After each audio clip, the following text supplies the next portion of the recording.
안녕하세요. 다정한 남각정 다락방TV입니다. 오늘도 저의 다락을 찾아주셔서 감사드리고요. 사연 시작해보도록 하겠습니다. 저는 원래 SNS를 별로 좋아하지 않는 편이라 하지 않고 있습니다. 어렸을 때 20대 초반 땐 그렇게 업데이트하기 바빴고 빨리빨리 업데이트하고 싶었고 그러다 보니 좋은 거, 예쁜 거 찾아다니기 바쁜 제 자신을 발견했어요. 내 인생이 나를 중심으로 흘러가야 하는데 점점 뭔가 SNS를 중심으로 흘러가는 것 같아서 절대 하지 않았어요. 이런 얘기를 하는 이유는 바로 제 남편 때문입니다. 보통 커플을 봤을 때 여성분이 SNS를 많이 이용하고 남자분들은 잘 하지 않는 경우의 비율이 많은데 저희는 제가 절대 하지 않고 남편이 SNS에 자랑샷부터 이것저것 일기처럼 저희의 모든 데이트를 그곳에 자랑하기 바쁘던 남자였습니다. 그렇게 연애를 하던 중 남편의 SNS가 어떻게 갑작스레 큰 관심을 받게 되었고 엄청난 팔로우를 얻게 되었습니다. 문제는 여기서부터 슬슬 시작이 된 거죠. 저랑 남편이랑 결혼을 준비하면서 진짜 미친 듯이 스트레스를 받게 되었는데요. 툭하면 SNS에 올리기 바쁜 사람. 진짜 황당했던 게 SNS에 제 드레스 번호를 매겨서는 몇 번을 할지 물어봐서 정하자고. 이럴 정도로 SNS에 미쳐있는 사람입니다. 그래도 뭐 그것만 빼면 저랑의 문제로 문제가 되는 일은 없으니 저 역시도 크게 불만이 있진 않았어요. 그렇게 결혼 준비를 하게 되었고 뭐 어디서 협찬을 받은 거라며 저에게 자꾸 강요 아닌 강요를 했어요. 여보, 이거 세안할 때 사용하는 것 좀 영상이랑 사진 찍자. 오늘까지 업데이트해야 돼. 아니 왜 자꾸 내 얼굴을 올려. 난 싫다고. SNS에 내가 올라가는 게 싫다니까. 남들은 못해서 안달인데 왜 여보는 자꾸 그렇게 투정만 부리는 걸까? 이해가 안 되는데. 내가 지금 이게 투정을 부리는 걸로 보이니 너는? 아 됐다. 말을 말자 그냥. 짜증나. 매번 이렇게 여성 제품을 협찬 받아와서는 제가 사용하는 것처럼 거짓으로 리뷰를 하고 영상을 찍고 사진 찍고 그렇게 자기 SNS에 올려요. 실제 와이프가 사용하는 제품들 뭐 이러면서 말이죠. 그럼 그걸 또 어디 거냐고 물어보고 속아서 구매들을 하시죠. 이런 게 정말 너무 힘들었던 사람이라서 조금 다른 방식으로 힘든 결혼 생활을 유지하고 있다고 생각하면서 살았습니다. 그렇게 SNS에 미쳐있던 남편은 협찬도 들어오고 갑자기 수익이 생기고 어느 날 상이 정말 단 한마디도 없이 퇴사를 했습니다. 본인이 잘할 수 있는 이 일을 살려서 돈을 벌겠다고 하더군요. 전 이게 진짜 무슨 말도 안 되는 소리냐고 한참을 싸웠어요. 당신 진짜 왜 그래? 미친 것 같아. 어떤 정신 나간 사람이 SNS 협찬 좀 들어온다고 잘 다니던 회사를 하루아침에 그것도 부인이랑 상의도 한마디 없이 덜컥 퇴사를 하는 사람이 어딨냐고. 정말 미친 거 아니야? 언제까지 SNS만 보면서 살 건데? 대체 언제까지 내가 일을 해줘야 하는 건데? 너랑 못 살겠어. 진짜로. 알아? 네가 몰라서 그런다니까. 너 정말 답답하다 너. 야, 길 가는 사람 붙잡고 물어봐라. 지금 내 조건인데 굳이 회사를 다녀야 될 필요가 있는지를 네가 좀 물어보고 너도 좀 정보를 알아와봐. 너랑 정말 말이 통하질 않아서 얘기를 하고 싶지도 않아. 무슨 벽에 말하는 것 같아. 내가 생각 없이 그만뒀겠니? 지금 내 SNS가 이렇게 더 날마다 성장을 하고 있고 그 속에서 수입이 이렇게 되고 있는데 내가 왜 일을 해야 돼? 진짜 그걸 말이라고 하고 있는 거야? 너 진짜 몇 살이냐? 애는 안 낳을 생각인 거지 너? 너 이 인기가 이 돈이 언제까지 유지될 것 같은데?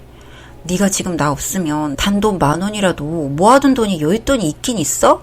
뭣도 없으면서 진짜 너 적어도 지금 같은 일을 벌렸을 땐 네 스스로가 1년 정도의 여윳돈 무일푼으로도 살 수 있을 정도 아니 최소 반년이라도 그 정도를 두고 그리고 까불어야지. 세상에 이게 무슨 말도 안 되는 소리야 진짜. 때문에 돌아버릴 것 같아. 이렇게 남편의 철없고 신중하지 못한 결정에 미친 듯이 싸웠고 그날 밤 남편은 시댁으로 가버렸어요. 화가 난다고 가버린 것이죠. 역시 예상했던 것처럼 시어머님이 바로 전화를 하셨어요. 아니, 얘 싸웠는데 왜 어떻게 남편을 내쫓니? 난 지금 이 상황이 너무 황당하구나. 어머님, 제가 내쫓은 게 아니라 그 사람이 나간 거예요. 제가 그 사람을 왜 내쫓겠어요? 기분 상했다고 나간 겁니다. 그러니까 왜 기분을 상하게 하냐고. 남편이랑 둘이 있는데 남편 기분 하나도 못 맞춰주는 애가 무슨 와이프야? 니네 지금 결혼한 지 얼마나 됐다고 벌써부터 이렇게 집 나오고 쫓아내고 이러니? 왜? 더 화나면 이혼도 하겠다 니네? 아니요 어머님, 얘기 혹시 들으셨어요? 그래 들었다. 애가 SNS 잘 돼서 그걸로 직업을 바꾼 건데 너는 뭐가 그렇게 문제라고 속 좁게 그렇게 쥐잡듯이 네 남편을 잡아먹고 그러니? 돈 벌어오면 되는 거 아니냐 너는? 난 아무리 들어도 네가 화가 왜 났는지 전혀 알 수가 없고 이해가 가질 않는구나. 어머님, 지금 그걸 듣고도 이렇게 말씀하신다고요? 저희 어머님 말씀대로 결혼한 지 얼마 되지도 않았어요. 이제 다시 준비하고 차곡차곡 모아서 아이도 가져야 하는데 세상에 지금 이게 무슨 일이에요. 어머님, 저건 취미로도 충분히 할 수 있는 일이에요. 그런데 이 사람 지금 저기 눈 멀어서 잘 다니고 있던 회사를 저랑 한마디 상의도 없이 퇴사한 거예요. 저희는 부부고 의논해야 하는데 말이에요. 어머님, 반대로 제가 그랬어도 어머님이 이렇게 나긋하게 말씀해 주시고 받아주셨을 거예요? 아니잖아요. 저는 지금 앞으로가 걱정돼서 미치겠단 말이에요. 저게 수입이 일정한 것도 아니고 수입이 높은 것도 아니고 언젠가는 터지겠지를 바라보고 살아야 하는 건데 왜 그러니까 왜 그랬냐고요. 예, 너 이렇게 남자 잡으면 금방 실증 낸다 남자는. 여자인 내가 들어도 이렇게 지겨운데 남자는 오죽할까? 남자는 자고로 부드럽게 달래야 되는 거야. 그리고 한평생 한 직업만 하다가 이제서야 지가 좋아하는 일로 성공을 할 수 있게 되었는데 네가 왜 그렇게 초를 치니? 내 아들 앞길 막지 말고 얌전히 조용히 있어라.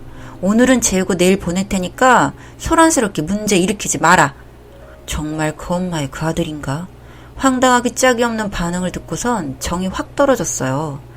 그렇게 어쩔 수 없이 남편과 살고 있었습니다. 그런데 어느 날부터인가 SNS로 많은 여자들과 대화를 하고 개인 연락처를 주고받고 낮에 저는 일할 시간에 그 사람들을 실제로 만나고 다니더라고요. 그래서 제가 왜 남자도 아닌 여자를 유부남이 그렇게 만나고 다니냐고, 보는 눈도 있고 똑바로 좀 하라고 그렇게 말을 해줬어요. 그런데도 한편으로는 내 남편이 바람을 필 리가 전혀 없다는 너무 당연한 믿음 때문에 전혀 의심을 하지 않았습니다. 제가 멍청했던 거고 정말 멍청했던 겁니다. 어느 날 제 친구한테 연락 한 통을 받았어요. 야, 너 일단 충격 받지 마. 나도 지금 이게 무슨 상황인지 모르겠는데 내가 SNS 자주 보는 여자가 있는데 네 남편 있잖아. 그 여자랑 SNS 커플로 지금 너무 유명해. 난 진짜 닮은 사람인 줄 알았는데 아니더라고. 너 빨리 확인 좀 해봐. 이렇게 어느 날 갑작스레 친구한테 이런 말도 안 되는 말을 듣게 되었고 확인한 저는 정말 무너져 내렸습니다. 이 사실을 알고 남편에게 따져 묻고 이게 뭐냐고 그랬지만 남편은 되려 당당하게 저 여자 덕분에 내가 이렇게 사는 거다 뭐다 이렇게 나오더군요. 이렇게 당당하게 SNS에 공개적으로 바람을 핀다? 상식적으로 이해가 전혀 되질 않았고 지 아들 그렇게 잘났다고 하는 시어머니께 말씀드렸어요. 그랬더니 시어머니 반응이 더 대박이더군요. 나도 알고 있다. 어쩌면 너처럼 내 아들 일에 하나하나 간섭하면서 이해를 못해주는 사람보다 같이 함께 같은 일을 하는 사람이 훨씬 우리 아들한테도 도움 될 것 같다. 차라리 잘 됐구나. 나도 너를 어떻게 내보낼까 생각했는데. 네, 맞습니다. 저 세 사람 저만 빼고 모두 짝짝꿍해서 저를 어떻게 내보낼까 생각하고 있었다고 하더라고요. 맨 위에 말한 것처럼 SNS로 흥한 자, SNS로 망하게 복수를 했습니다. 사실 정말 피눈물 흘리게 하고 싶었는데 그 두 사람에겐 SNS만큼 소중하고 이루면 안 되는 게 없겠더라고요. 두 사람 모두를 SNS 공개적으로 그간 있었던 일, 그리고 카톡 대화 내용 캡처본, 녹취, 동영상, 사진 등등을 모두 올려서 공개를 했습니다. 팔로워가 엄청난 것처럼 많은 사람들의 관심을 갖기 시작했고 순식간에 퍼져나가더라고요. 둘 다 연락 와서 빌고 제발 헛소문이라고 거짓이라고 밝혀달라고 그렇게 빌고 비는데 얼마나 웃기던지요. 둘 다 결국 SNS에서 맹비난을 받았고 망했습니다. 당연히 남편과는 이혼을 했고요. 지 아들이 잘난 시어머님은 자존심을 빌지도 못하고 끙끙 앓기만 하고 있더군요. 어쩌면 남편과 저의 결혼은 처음부터 잘못된 걸 알았음에도 그냥 참고 넘어가려 했던 제 잘못인 것 같아서 이 정도 망가진 거에 만족하려고 합니다. 둘 다 얼굴에 먹칠한 거죠. 공인성을 띠고 있던 둘인데. 여자는 평생 꼬리표, 유부남 꼬신년이라는 이 수식어가 따라다닐 거고, 남편은 결혼한 지 1년도 안 돼서 SNS에 미쳐서 어린 년이랑 바람펴 부인한테 버림받은 놈이라는 꼬리표가 평생 따라다니겠죠? 그것만으로도 만족합니다. 다정한 남걱정 다락방 TV였습니다. 다락방 주인에게 구독과 좋아요, 알림 설정으로 응원해주세요.